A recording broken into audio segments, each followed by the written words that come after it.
Welcome back to No Chill with Gilbert Arenas. We're at the Blue Wire Studios at the Wynn for the Vegas NBA Summer League, and we are joined by a very, very special guest, assistant coach for the Los Angeles Lakers, well known for his amazing player development skills, worked with some of the biggest names in the game, Phil Handy. We appreciate you pulling up.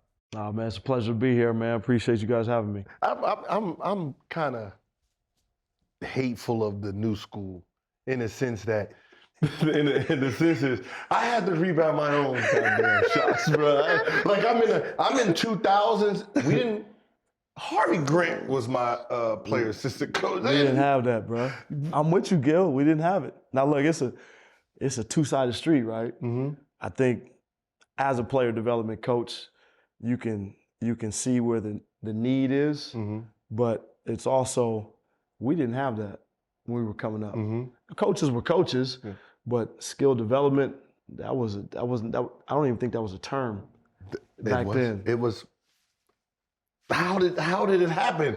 Like, and to me, because it was like when people were like, "Yo, who's the skill development?" I was like, I didn't have one. Like, I had a rebounder. You know, Tim Conley was my rebounder. Not even assistant coach. Well, he was the film coordinator. Who was kind of like the guru, like Tim Gergovich, right? He was like You remember Gerg, right? When he was at UNLV. Yeah, Tim Gergovich. So Gerg was kind of that guy. Mm-hmm. You know, he was the workout guy. You know, if you wanted to get in shape or you wanted to something, Gerg was that guy. So for the longest time, he was in the industry. There's guys like a guy named Gus Armstead. Mm-hmm. You know, go way, way back in that part of the industry, skill development, that wasn't it. It was just guys, workout guys. Workout guys in the, right? summer, in the summer. I think I got into this industry in 1999. And back then, there was no skill development. I was just like, okay, there's no industry. I knew I wanted to work players out. I wanted to help young athletes become better at the game of basketball, but there was no basketball training industry. Mm-hmm. Right. There wasn't one. You know, Gannon Baker at the time was a name that I kept hearing. You know, he was across the country. But aside from Gerg, aside from a guy named Gus Armstead, there weren't too many people in the industry back then. And you look at what has transpired over the years. You know, again, I started this in 1999 and really made it a bona fide business for myself. Mm-hmm. There was no blueprint. I didn't have anybody to say, hey, do it this way. I just knew I wanted to train athletes. Mm-hmm. And so I just kind of figured out what's the best way to go about doing it. How can I impact young athletes? And that just kind of morphed into other stuff. Mm-hmm. Pro athletes, NBA athletes, European athletes, international teams. But the industry now, man, is... How did you get into the team itself? Because, you know, like the training outside, you know, in the summer, everyone, you know, working out with the same trainers, but how did you convince a team? Well, I wasn't trying to convince teams. You know, It was the play. I'm gonna sit here and tell you flat out, I had no desire to be a coach. That was not part of my plan, to be a coach in the NBA, so to speak. I just knew I wanted to try to impact the game of basketball on a global scale in terms of helping athletes become elite with their skill. That was my motivation. And then after doing this for 10 plus years, you know, my reputation and my name just kind of grew in the industry. You know, I'm from Oakland. Golden State Warriors had potentially offered me a job. Mike Brown had offered me an opportunity when he was in Cleveland the first time.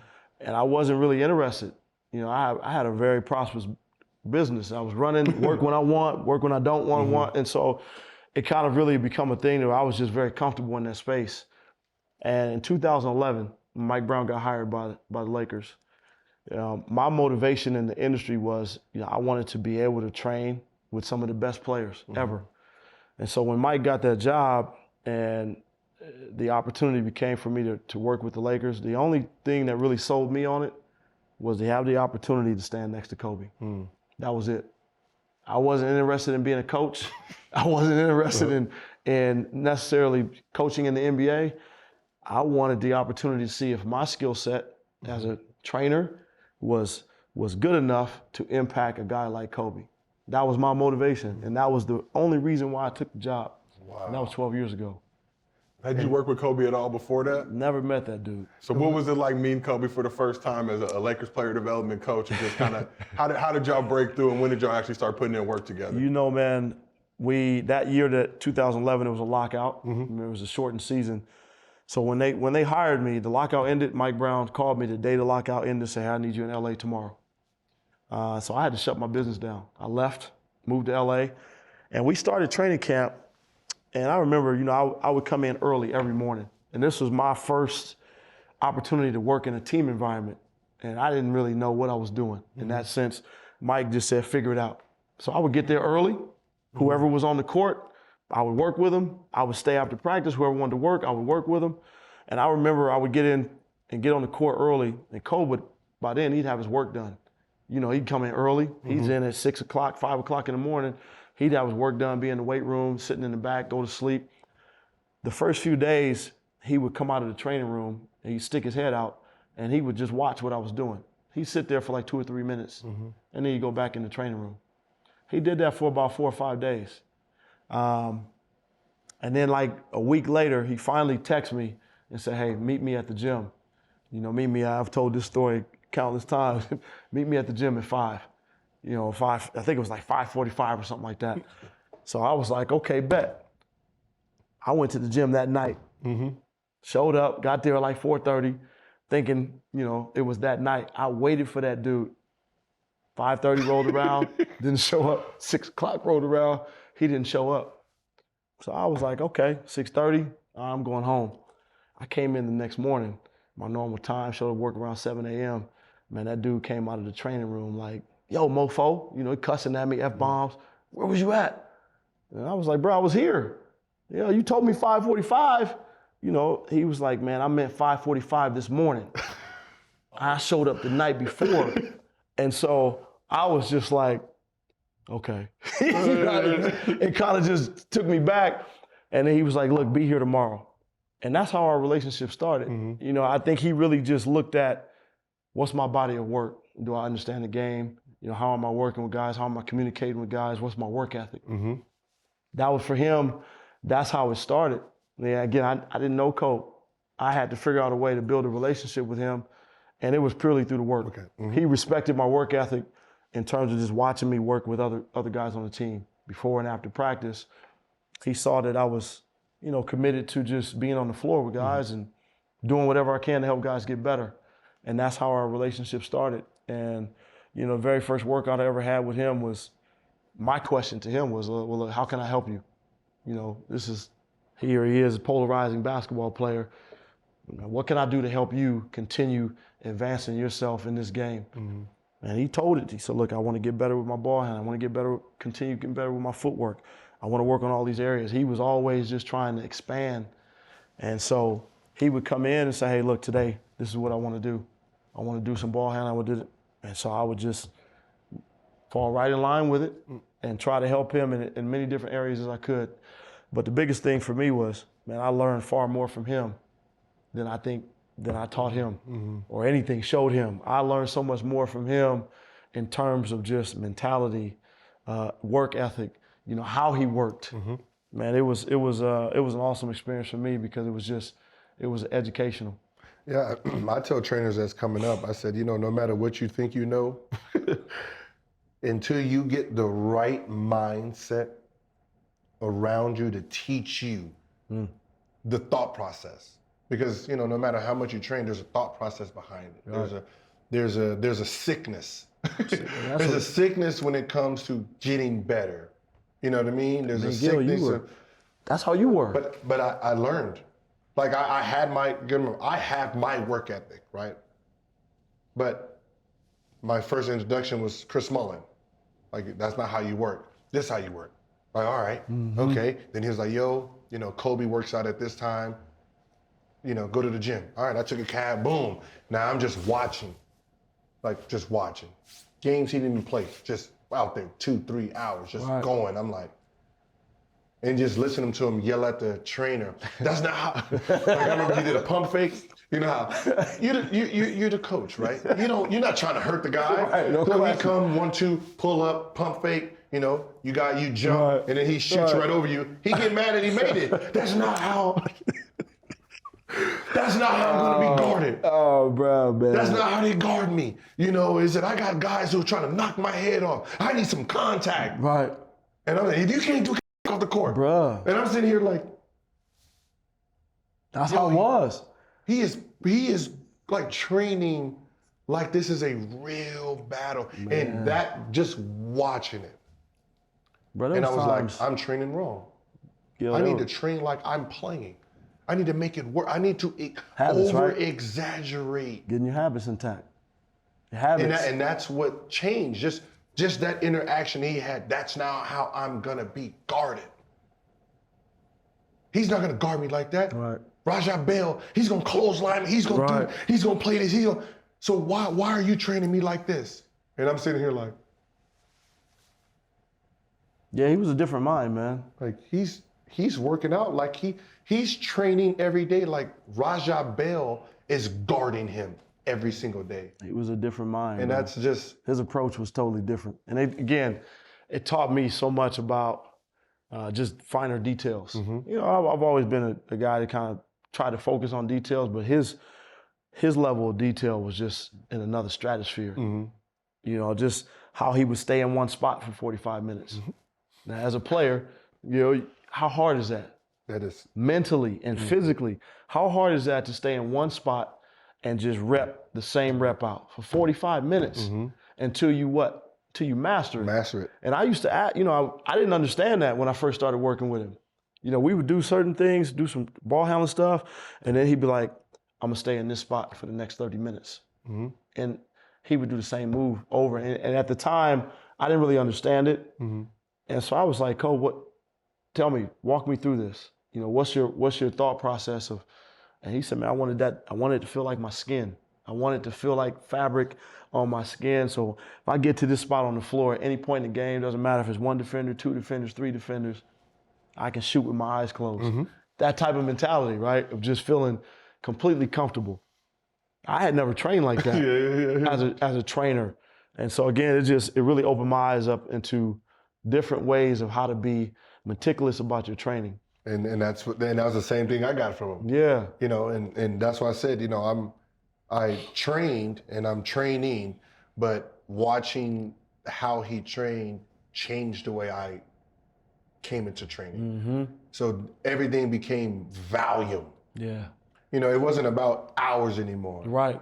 You know, it wasn't about, you know, I was practicing for 2 hours, 3 hours. No, it was about volume, doing the same thing over and over until my hands are cut. Like I'm bleeding, like tape. Like I'm shooting with my son, I got scars on it. Because I want to shoot until my hands are bleeding. You know, same move, pump fake, jab, shot. Pump fake, and I'm going to shoot 400, 500 of those. And I remember when I did the drill, when I did 70, I was doing like 100,000 makes. I remember that. That was because of it. Like, I'm training my arm. And people thought you were insane. And it's just, I'm trying to, like, what would Cole be doing right now? He's going to be doing like 100,000. So I need to go ahead and let him know I'm in here doing 100,000. You know what I mean? And that's how it is. But, you know, everybody doesn't really get it. No question. You know, they get tired. Oh, this hurts. And I'm like, it hurts because, like, I can shoot the same way from shot 1 to shot 1,000 now. No question. Like my arm don't get fatigued because I've been doing the same thing over and over. It's not meant to be easy, man. Huh? There's levels, right? Yeah, right. That separation, people don't understand that separation. You know, you talk about there's elite, and then there's a whole nother level. There's a gap, and people understand. Well, why? What separates them, man? Listen, I've learned what separates Bron. You know, what separates guys like Kobe, Bron, the Kawhis, the KDs, or whatever of the world. It's the work that they put in, how meticulous they are with that work, relentless with that work, and there is a true gap. There is. There is a true gap. You know, I talk to people about that all the time. Yeah, there's elite, but then there's another level of elite in our league of what players look like. And what's so funny is the media tries to shorten it. They do. They try to shorten this gap like it's this, like, oh, he's the best player in the league. Not even close. Just stop. Just stop. And just stop. Like, this gap is so big, but you're trying to always replace the next person by putting it back. Like his work, I can look at his game and say, he doesn't understand basketball yet. He plays the sport. He won a championship. Cool. He doesn't really understand how to be great, how to be better, how to train his body. Like, I'm looking at the stats. Oh, you're playing 32 minutes, 34 minutes, 30. I'm sorry, but to be here, you have to train your body to at least 38 minutes and above. Like LeBron played 37 minutes at 37. That's a whole, that's a whole, Iverson was playing 43 minutes. 43 minutes, there's a real, if I told Allen Iverson, you're gonna play 32 minutes tonight, really, man, to cuss you out. Oh yeah, that's a fight. It's a fight. It's a fight, bro. He's sitting there I train my body way past. It's a fight. 32 minutes. 32 minutes. Come on, man, I'm not even breaking a sweat. That's a fight right there, dog. And you got superstars in today's game, 32 minutes. I'm like, when I went into playoffs games, I'm already prepared to never be subbed out. Well, that's what you're building for, right? Yeah, I trained and did my conditioning during the season to get ready to play. I got to play against Bron. Okay, I know he's going to do this. So the first 6 minutes of what he's doing really is, he's gauging. He's gauging. So I got to really attack, try to get a little lead before he decides to kick it on. Right. This little, and then when he takes this league, it's just a whole. Hey man, it's mental warfare. Straight up. People don't understand the playoffs of what's the difference between regular season and going into the playoffs. There's some players, Gil, there's some players that are really good in the regular season, right? You get in that playoffs and to win and to be elite, you have to have another switch. I'll tell this story, man, bro. I don't even know if I told this story to Bron. Bron's first year back to Cleveland, when he came back, I was, I think 2014. Yep. That was my second year coaching in Cleveland. So I didn't know Bron. He came back to Cleveland, and we went through the regular season. And I remember as a coach, I was like, man, this dude don't play hard all the time. I was saying that to myself. And, this was year 14 for Bron, something like that. We went through the regular season. And I eventually told him, later, I was just like, nah, that's not it. This is what I was saying to myself. The playoffs started. So I had never been around Bron in the playoffs. The playoffs started. Man, that zero dark 23 shit that he Gil. No, this is a true story for me. Bruh, after game 3 in the playoffs, I went to him and apologized. I was like, bro, I gotta apologize to you, man, because I was just I was clowning you during the regular season and he was like, PH, man, he said, I've been in the league for a long time, man. This is how I ramp myself up. I have to go through the regular season and make sure when the playoffs hit, I'm optimal. I'm ready to go at the apex.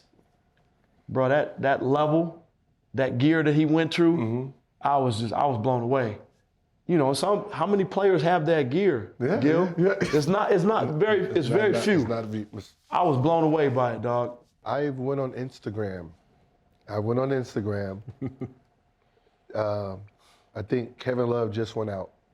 And I said, basketball fans, I want you to really think about what I'm saying and understand it.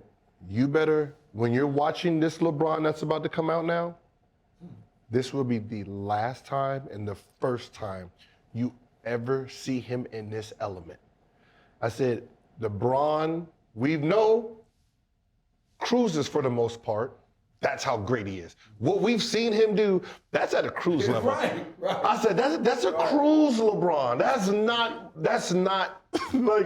I said, I'm sorry, I don't want it to be disrespectful to LeBron by saying he coasts and he doesn't go fully hard because, he's trying to make it to the end because he's going to be in championship damn near every year. What y'all seen from LeBron is not LeBron. That is this is about 52%. I said, he doesn't have no one right now. This LeBron, you better enjoy it. I said, you better enjoy this because this is LeBron that has to. He don't have nobody with him anymore.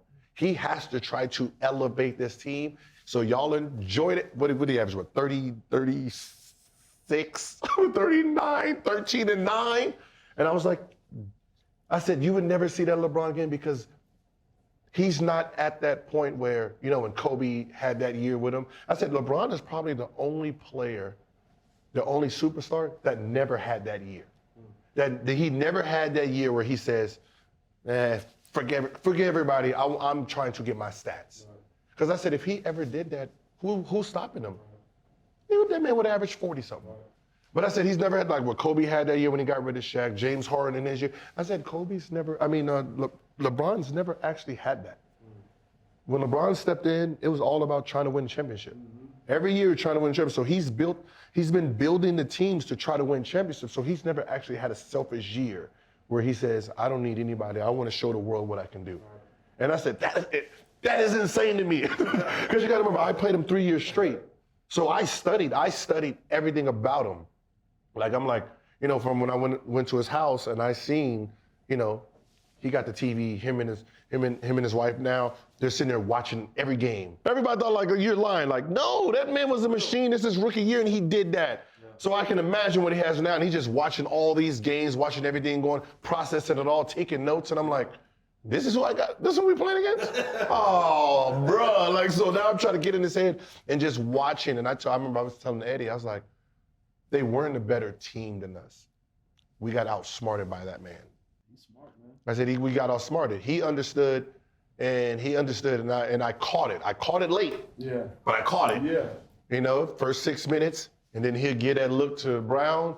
And then how you look, I said, I'm on the bench, because this is my second year, and I'm on the bench, and he get that look to him, and then you see him, El Galsas is out.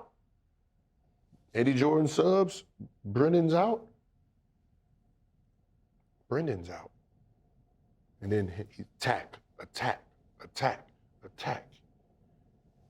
And I'm sitting here, and then I went back to all the tapes and realized he has sub El Gauskas out, knowing that we will sub our big. He's the biggest on the court now. Every game winner you've seen him, there's no center.